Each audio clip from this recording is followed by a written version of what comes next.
Cuando trabajamos con el sonido, llegamos a un lugar de respiración profunda, de gratitud profunda y valoración con el fin de lograr la coherencia corazón-cerebro.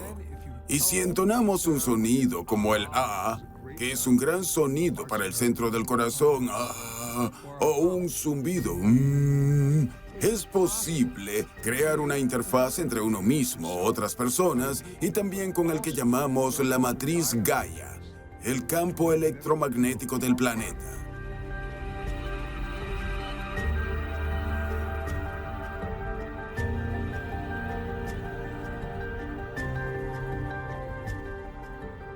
Cada día aprendemos más sobre el potencial de esta sinergia corazón-cerebro.